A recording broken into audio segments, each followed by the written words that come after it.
So if you clicked on this video or even follow this channel, you are most likely on a beautiful journey of learning filmmaking just like me. Now this is a never-ending journey. There is so much to learn, from editing to script writing to color correction, etc. Now if we can speed that process up a little bit, we'll be able to create better quality content faster. As someone who has been doing this for over a decade, I want to share some tips with you that I wish I knew when I got started, and I'm very glad I know them now. This one really helped me speed up my film language education.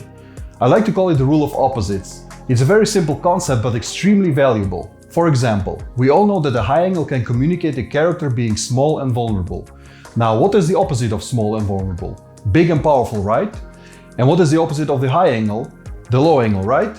Now, is it at all possible that the low angle will communicate the opposite of the high angle? Well, let's ask this guy.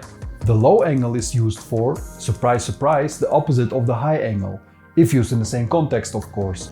This works in a lot of cases. If you know what a shot type or a camera angle or even an editing technique means, the opposite of it probably also has the opposite meaning. So what does this mean exactly? Well, it means that every new thing you learn, you also learn the opposite of that thing. This makes you actually learn twice as fast as long as you're aware of the concept.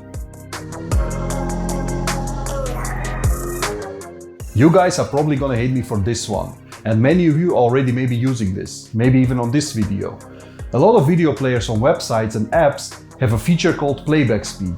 Whenever your goal is to learn something new from a YouTube video or another course, for example, you can set the playback speed to 1.5 times or even 2 times for some people.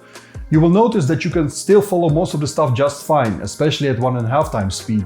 If your goal is to become a better filmmaker, you'll be spending a lot of time online watching videos.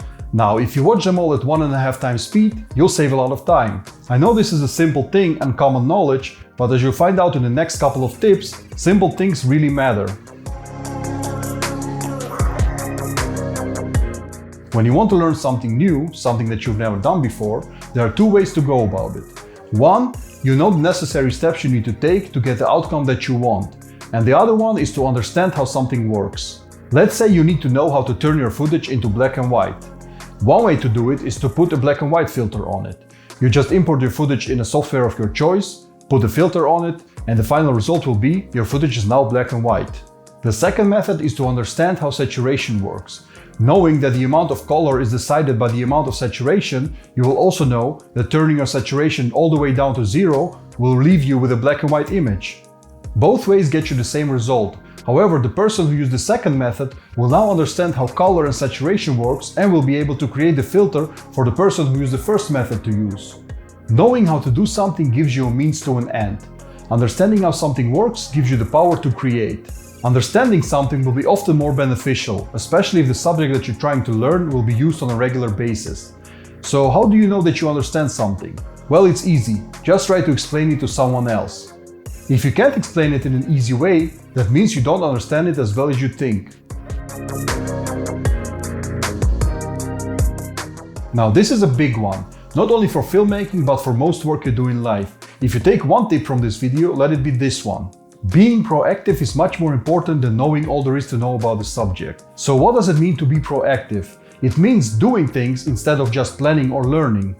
I like to apply the ratio of 70 to 30 when it comes to doing and learning.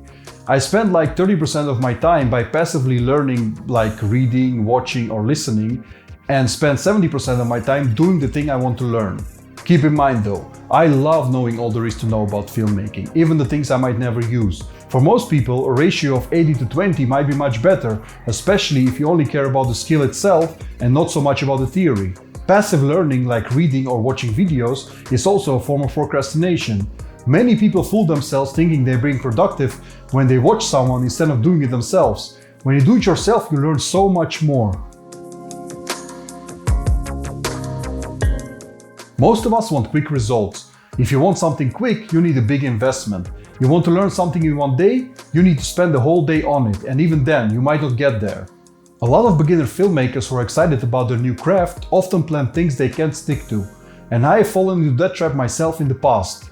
I have planned to read 2 hours of books about filmmaking every single day, to watch 2 hours of filmmaking courses every single day, and to do at least 40 hours a week of filmmaking every single week. Now, unsurprisingly, I couldn't stick to it for long. And when I couldn't stick to it, I would think by myself, well, I'll take a break today and I'll start again tomorrow. This is a big mistake. It is very important to do something from your planning, no matter how small or insignificant it seems to you. It is better to read one page than no pages at all. It is better to watch 1 minute of video than no video at all. Every single page or minute of video will create some kind of progress towards your destination. But it will also create a habit of doing things, which will make you proactive. But the most important thing is this. You will most likely read more than one page and watch more than 1 minute of video. Because if you already started, it's not that hard to continue. Most of the time, if someone is not sticking to the planning, it's not because they abandoned the task halfway. They most likely never started. Starting is the hardest part. So let's recap. Most things you learn the meaning of can be reversed to get the opposite meaning. Use the playback speed feature to your advantage. Knowing gives you a means to an end. Understanding gives you the power to create. Actively learning by doing is much more effective than passively learning by watching, reading, or listening. And the last but not least, small things will add up over time. It is always better to do little than to do nothing at all. Some of the concepts we discussed today I have learned from a book called Atomic Habits by James Clear. Now I highly recommend anyone who haven't read that book yet to read it or at least watch a summary or something. It has helped me to put a lot of things in perspective and change my life for the better. I can't recommend this book enough. I hope you guys enjoyed the video and more importantly learned something new. Now be honest, how many of you changed the playback speed after I mentioned it? Let me know in the comments. For now, till next time.